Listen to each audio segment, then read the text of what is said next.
परम शांति बेहद के बेहद की परम परम परम महाशांति है, महाशांति है, महाशांति है। आज हम एक बहुत ही महत्वपूर्ण टॉपिक के ऊपर चर्चा करेंगे। काल क्या है? क्या काल और समय एक ही है? ये ज्ञान इतना गहरा है कि इसको आप समझेंगे तो साकार बाप की पहचान आपको मिल जाएगा। और ये जो बेहद की महाकाल प्रलय होने वाला है उससे भी आत्मा अपने आप को बचा सकता है, क्योंकि साकार बाप की पहचान बहुत ज़रूरी है। उसके लिए ज्ञान बहुत इम्पोर्टेंट है। तो आज जो हम चर्चा करने जा रहे हैं, काल क्या है, ये बहुत ही सूक्ष्म ज्ञान है, बहुत ही सूक्ष्म ज्ञान है।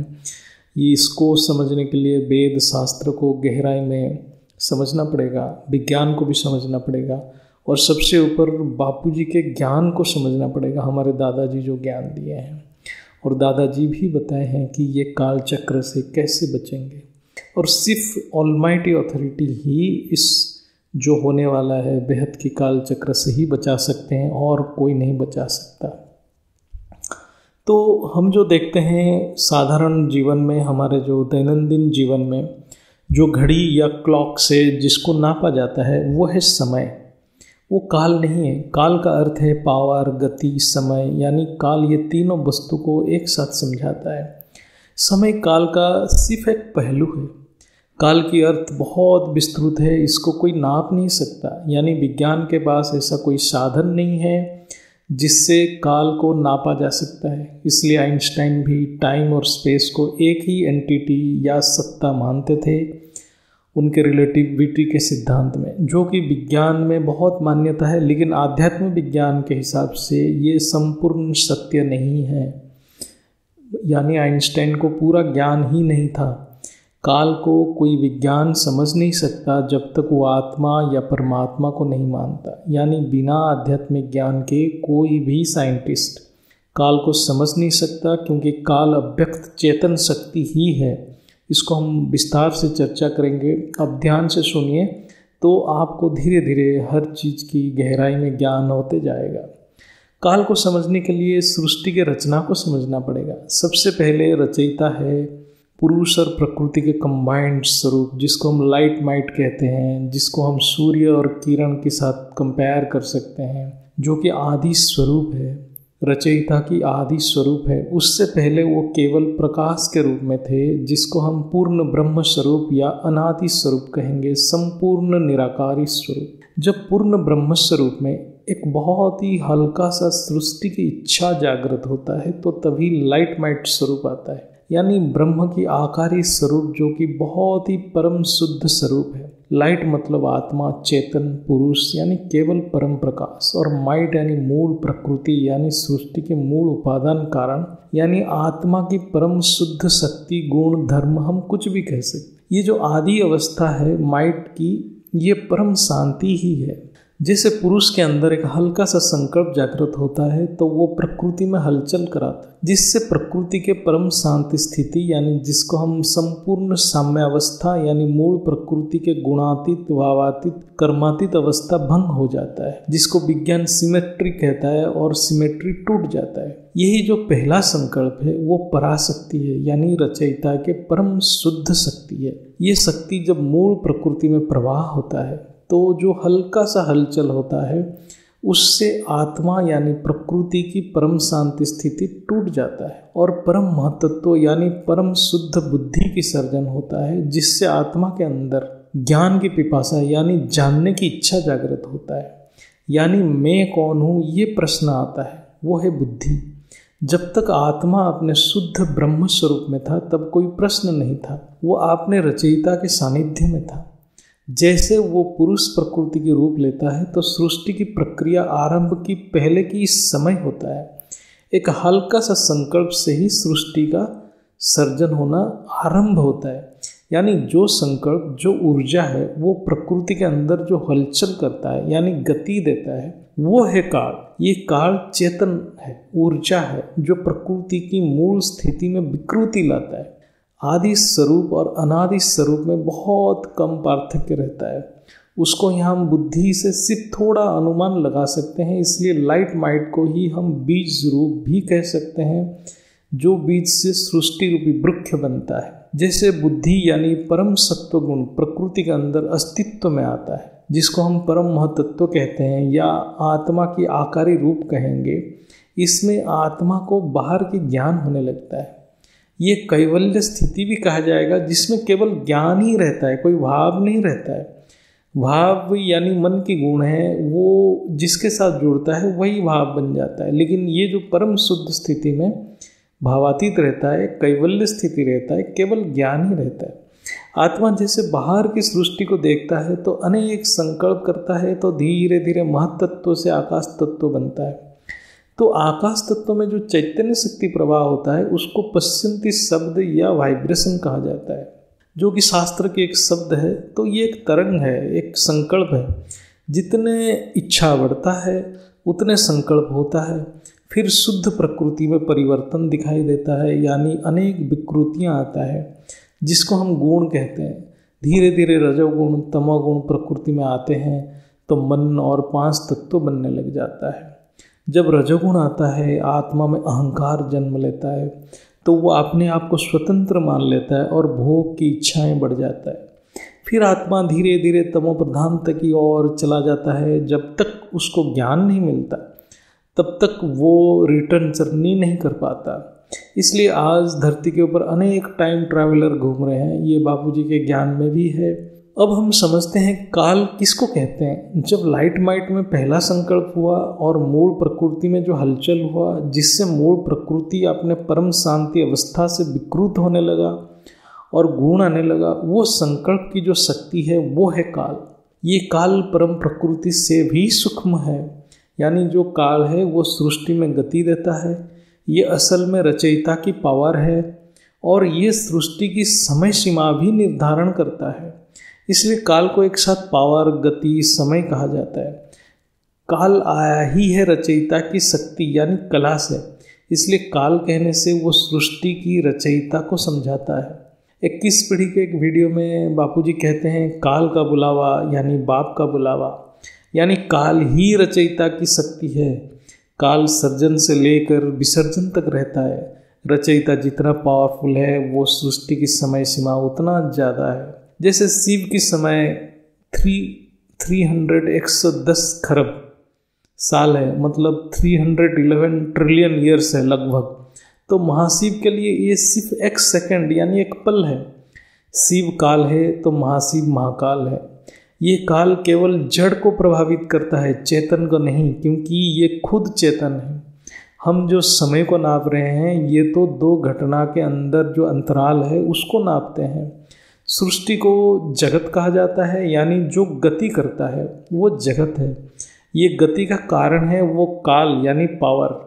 काल को इंस्ट्रूमेंट कोई भी साधन नाप नहीं सकता। हम केवल समय की अंतराल को नाप रहे हैं, जिसका कारण भी काल यानी संकल्प ही है, जिसको हम माया कह रहे हैं। असल में ये काल और मूल प्रकृति की खेल है, यानी पुरुष प्रकृति की संयोग ही है। ये खेल से यानी ड्रामा से यानी ये चक्र से कैसे बचना है वो केवल रचयिता ही दे सकते हैं और केवल वही बचा सकते हैं। आत्मा अपने आप कुछ भी नहीं कर सकता, क्योंकि काल की गति केवल रचयिता को ही पता रहता है। इसलिए बताया जाता है तेरी मति गति तू ही जाने। ये असल में काल की ही गति है। विज्ञान समय की बात कर रहा है, लेकिन शास्त्र और अध्यात्म काल की गति समझाता है। विज्ञान ये कह रहा है समय की गति अपेक्षिक है, यानी हर स्थान पे समय की प्रवाह अलग अलग है, जिसको विज्ञान टाइम डायलेशन भी कहता है। विज्ञान भी ये कहता है कि अंतरिक्ष में हर स्थान यानी पॉइंट में अलग अलग ऊर्जा की परिमाण है, वैल्यू है। यही ऊर्जा आकाश तत्व में स्पंदन के आवृत्ति निर्णय कर रहा है।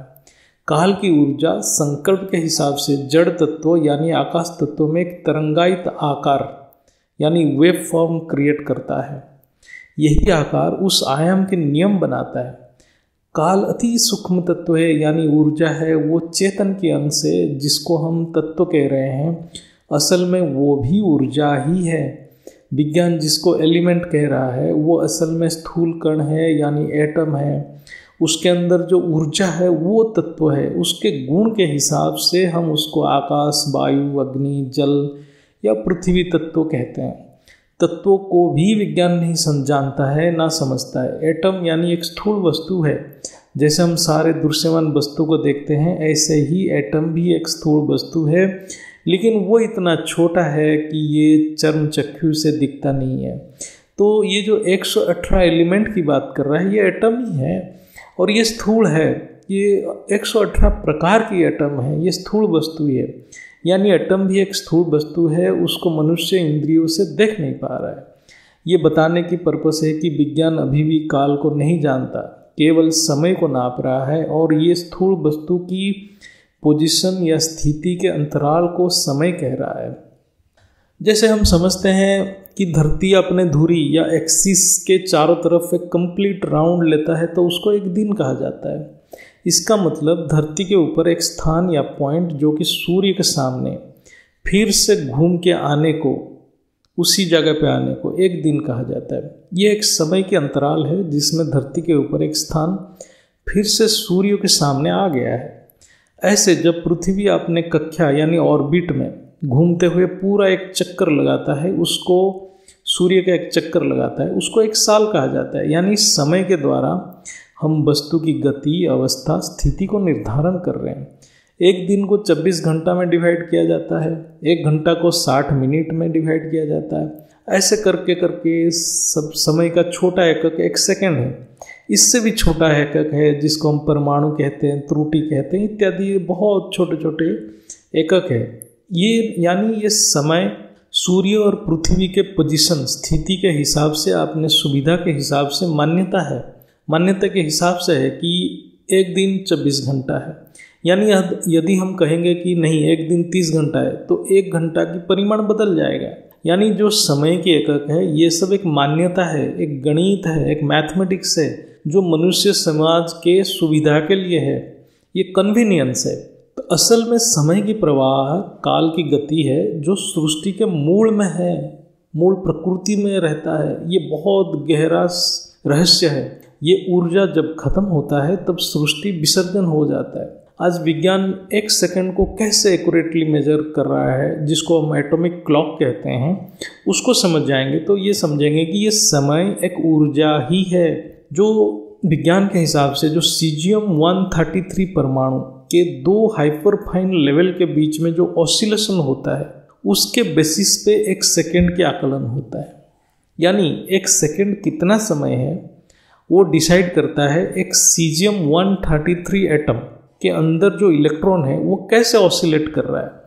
जब सीजियम 133 एटम में एप्रोप्रिएट लेवल की एक इलेक्ट्रोमैग्नेटिक वेव यानी अग्नि तत्व की ऊर्जा डाल दिया जाता है तो उसके जो आउटर मोस्ट इलेक्ट्रॉन है, जो ऑर्बिट में, आउटर मोस्ट ऑर्बिट में जो इलेक्ट्रॉन है वो एक्साइट हो जाता है, मतलब उत्तेजित हो जाता है। तो वो उसके 2 स्पिन या ओरिएंटेशन होता है, तो उसी के बीच में वो दोनों जो क्वांटम स्टेटस के बीच में या एनर्जी लेवल के बीच में वो इलेक्ट्रॉन ऑसिलेट करता रहता है। यानी एटम की स्टेटस चेंज हो जाता है, मतलब 2 स्टेटस के बीच में एटम ऑसिलेट करता है। यही ऑसिलेशन को, फ्रीक्वेंसी को विज्ञान मेजर करता है। तो विज्ञान क्या कह रहा है, सीजियम एटम जब 9.126317770 बिलियन टाइम्स ऑसिलेट करता है ये दोनों एनर्जी लेवल या क्वांटम स्टेटस के बीच में, वो समय को एक सेकंड कहा जाता है। यानी हम देखते हैं यहाँ भी हम एक ऊर्जा को नाप रहे हैं जिसको हम समय कह रहे हैं। यानी एक एटम के अंदर जो ऊर्जा है उसको हम नाप रहे हैं, तभी हम समय के एकक कहते हैं जिसको एक सेकंड कहा जाता है। यहाँ हम विज्ञान को ये कहें कि आप ये सीजियम एटम को अंतरिक्ष में बहुत दूर ले जाओ और किसी भी एक ग्रह या अंतरिक्ष में कोई गैलेक्सी के अंदर यही ऑसिलेशन फ्रीक्वेंसी को मेजर करो तो वहाँ पर एक सेकंड अलग होगा। यानी समय एक ऊर्जा है, वो हर पॉइंट में है। इसलिए बापूजी कहते हैं टाइम वेस्ट्स, एवरीथिंग वेस्ट्स। हम काल और समय की अंतर तो अभी अच्छे से समझ गए हैं, ज्ञान से समझ गए हैं। तो अब हम ये सारे चीज़ को एक समराइज करेंगे, जो काल की क्या गुण है, क्या धर्म है, वो संक्षिप्त में एक समराइज करेंगे। तो 1 नंबर है, काल एक ऊर्जा है, ये निरंतर प्रवाह होता है। सृष्टि के कण कण में काल तत्वों के अंदर अदृश्य अव्यक्त रूप में कार्यरत है, ब्लैक होल में काल के अंत होता है, यानी सृष्टि के विसर्जन में काल भी खत्म हो जाता है क्योंकि रचयिता की ऊर्जा खत्म हो जाता है। ये विनाशी सृष्टि की हम बात कर रहे हैं, जैसे कि एक ब्रह्मांड या महाब्रह्मांड है, लेकिन जो बेहद की कला में है यह वहाँ काल नहीं रहता है क्योंकि वहाँ सब कुछ अविनाशी अपरिवर्तनशील है, संपूर्ण चेतन है, कोई जड़ तत्व है ही नहीं। जहाँ जड़ तत्व है ही नहीं तो काल वहाँ प्रभाव ही नहीं डाल सकता, तो वो अविनाशी है। जहाँ जड़ तत्व है वहाँ काल विनाश करता है। जब काल की शक्ति यानी रचयिता की ऊर्जा अग्नि तत्व यानी सूर्य में प्रवेश करता है तो उसको काल अग्नि कहते हैं। ये सारे स्थूल तत्वों को यानी आकाश तत्वों को भी जला देता है, यानी सारे स्पंदन को खत्म कर देता है, यानी आकाश तत्व में जितने भी डाटा या संकल्प है सारे जल जाता है। काल से मन, आकाश, प्राण, सारे रश्मियाँ यानी अपराशक्ति उत्पन्न होते हैं। काल सृष्टि की मूल अव्यक्त कारण है। यही काल ही रचयिता की संकल्प शक्ति ही है। काल खुद चेतन है तो काल अविनाशी अजन्मा को प्रभावित नहीं कर सकता, यानी आत्मा कालाग्नि से प्रभावित नहीं होगा। केवल जड़ वस्तु कालाग्नि से जलेंगे। काल शरीर को नष्ट कर देता है लेकिन आत्मा को नहीं। समय काल का एक पहलू है, काल को कोई नाप नहीं सकता। हम केवल समय को नाप सकते हैं, वो भी अपने ज्ञान के हिसाब से। काल ही कारण है जो पराशक्ति को पश्यंती शक्ति बनाता है और फिर धीरे धीरे मध्यमा बनाता है और अंत में स्थूल वैकारी स्पंदन या वाइब्रेशन बनाता है। वैखारी यानी मैकेनिकल वाइब्रेशन, मध्यमा यानी इलेक्ट्रोमैग्नेटिक वाइब्रेशन। पश्यंती को अभी विज्ञान नहीं जानता, जो कि आत्मा की संकल्प शक्ति जो आकाश तत्व में तरंग उत्पन्न करता है। इसको हम ग्रेविटी फोर्स भी कह सकते हैं या उससे भी सूक्ष्म है पश्यंती। शास्त्र के हिसाब से ये पश्यंती शब्द या वाइब्रेशन के बाद ही आकाश तत्व बना है, इसलिए आकाश तत्व से भी ये जो ऊर्जा पश्यंती वाइब्रेशन और भी सूक्ष्म है। विज्ञान इसको जान लिया तो मनुष्य जीवन सच में धरती के ऊपर परिवर्तन हो जाएगा, लेकिन जब तक विज्ञान आध्यात्म की ओर नहीं जाता है तो ये जो वाइब्रेशन या शब्द को पकड़ नहीं सकता। पराशक्ति केवल आत्मा की शक्ति है, जहाँ तक विज्ञान कभी पहुँच ही नहीं सकता। ये केवल परमात्मा की कृपा से योग द्वारा आत्मा अनुभूति कर सकता है। परा यानी परम शक्ति है जो कि अत्यंत शुद्ध शक्ति है, जो कि परम प्रकाश ही है। काल प्रकृति की परम शांति अवस्था को विकृत करता है। काल ही माया है जो आत्माओं को अनेक दृश्य दिखाता है, क्योंकि काल ही प्रकृति के अंदर अव्यक्त रूप में कार्यरत है। काल के ज्ञान से आत्मा कलातीत हो सकता है, ये केवल रचयिता ही दे सकता है और कोई नहीं। साकार बाप को जानना ही काल की ज्ञान का पूर्णता है। जो काल के चक्र में है यानी माया के प्रभाव में है, वो साकार बाप को नहीं जान सकता। काल चक्र से निकलना यानी माया से निकलना।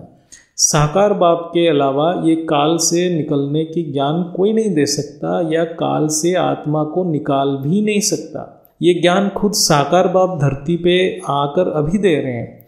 काल से आत्मा को खुद रचयिता ही निकाल सकते हैं और कोई गुरु या गोसाई नहीं निकाल सकते हैं। इसलिए साकार बाप की पहचान जरूरी है, नहीं तो काल वो आत्मा को खा जाएगा।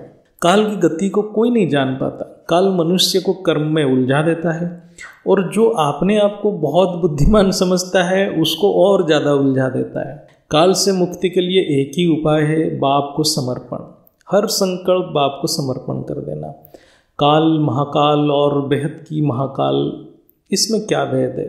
जब हम काल की बात करते हैं तो ये ब्रह्मांड की रचयिता यानी शिव को ही समझते हैं, यानी उनकी संकल्प या ऊर्जा से ही ये ब्रह्मांड की सृष्टि गतिमान है।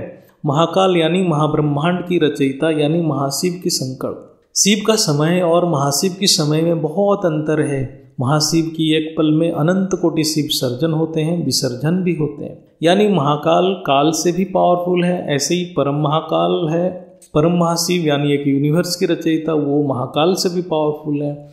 यहाँ जो बापूजी ज्ञान दे रहे हैं यह है बेहद की महाकाल, यानी एक संपूर्ण मल्टीवर्स की रचयिता, और उसके ऊपर की पीढ़ी भी है। यानी अभी जो प्रलय या ध्वंस की कार्य होने वाला है वो एक साथ अनंत कोटि यूनिवर्स यानी G1 से लेकर G17 तक सभी में प्रलय होगा। इसमें शिव, महाशिव या परम महाशिव कोई भी कुछ भी नहीं कर पाएंगे। ये खुद ऑलमाइटी अथॉरिटी इस कार्य को कर रहे हैं। जो बेहद की परमपिता है वही केवल आत्माओं को इस बेहद की प्रलय या ध्वंस प्रक्रिया से बचा सकते हैं, और कोई नहीं कर सकता, क्योंकि उनकी ऊर्जा से ही बेहद की सृष्टि गतिमान है। इसलिए अभी जो साकार बाप को जाना पहचाना वही केवल इस प्रलय से बच सकता है। यहाँ बापूजी के एक बहुत ही छोटा सा वीडियो है, बहुत इंपॉर्टेंट है, उसको सुनिए समझे। इसमें दादाजी ने ये बताए हैं कि काल चक्र से जो अभी जो होने वाला है, बेहद की काल चक्र से कैसे बच सकते हैं, बेहद की प्रलय से कैसे बच सकते हैं। तो ये समझेंगे तो पुरुषार्थ कर सकते हैं, बाप से योग कर सकते हैं। ये बहुत ही इम्पोर्टेंट वीडियो है जो कि आत्मा को मल्टीवर्स के काल चक्र से बचा सकता है। ये बहुत ही इम्पोर्टेंट है। परम शांति, बेहद के बेहद की परम परम परम महाशांति है, महाशांति, परम शांति। कालातीत बनना माना काल के चक्र से, महाकाल के चक्र से बाहर निकल जाना, माना महाकाल अग्नि से बच जाना। तो आत्मा निराकारी जब बनती है तभी वो काल चक्र से बच पाती है, चाहे काल चक्र हो, महाकाल चक्र हो या महाकाल चक्र हो। तो महाकाल अग्नि से बचना माना कालातीत। तो कालातीत बनना है सभी आत्माओं को, ये मेन ज्ञान है। तो आत्माएं कालातीत कब बनती है? जब काल चक्र से छूटती कब है? तो काल चक्र से छुड़ाने वाला एक बेहद का परमपिता ही है। पूरा काल चक्र का ज्ञान, महाकाल चक्र का ज्ञान मिलता है, तब वो आत्माएं निराकार स्टेज में रहकर बेहद के परमपिता से कनेक्शन में योग से पावर लेकर विकर्म विनाश करके कालातीत बनती है। तो कालातीत बनना यही आत्माओं के लिए बहुत बड़ा ज्ञान है, कालातीत बनने का ज्ञान। जब कालातीत आत्मा बनती है तब आत्मा निराकारी बन जाती है, तो कर्म बंधन से मुक्त हो जाती है, तभी कालातीत बनती है। जब आत्मा कर्म बंधन में फंसी होती है तो कालातीत नहीं बनती, उसको फिर कालाग्नि जलाकर कालाग्नि ही उसको कालातीत बनाती है, निराकारी बनाती है। तो जो समय से पहले जाग जाते हैं, ज्ञान होता है, ज्ञान योग से और धारणा, तो कालातीत बन जाती है, तो कर्म बंधन से मुक्त हो जाती है। तो वो सजाएं नहीं खाती, वो दूसरों को भी परम शांति के वाइब्रेशन से सबको परम सुख परम शांति का अनुभव कराती है। जो कालातीत बन जाती है उनको कोई भी प्रकार का दुख शांति नहीं होती। जो काल के चक्र में, काल के पहिए में घूमती रहती हैं, काल माना समय, समय के चक्र में घूमती रहती है, तो फिर दुखी होती है। इसलिए काल चक्र का ज्ञान होना चाहिए, कालातीत बनने का ज्ञान। काल से अतीत, कालातीत माना काल से अतीत, काल के पहिए से बाहर निकल जाना, माना काल माना माया, माया से परे हो जाना। तो माया के चक्र से बाहर छुड़ाने वाला तो एक वेद का परमपिता है, बाकी किसी को ज्ञान नहीं है। ये तो सब माया के चक्र में फंसाने वाले हैं। तो काल चक्र से फंसना वो ज्ञान नहीं है, काल चक्र से बाहर निकलना वही ज्ञान है। की परम शांति सोचो, बोलो परम शांति। Join us daily for our morning live meditation, Monday to Saturday, 5:30 to 6:30 a.m. Join us daily for live meditation, 10 p.m. to 11 p.m. on YouTube Live. Subscribe now. Website www.paramshanti.org. Email us anant@paramshanti.org. Like, share, subscribe. Join today. बेहद की परम शांति सो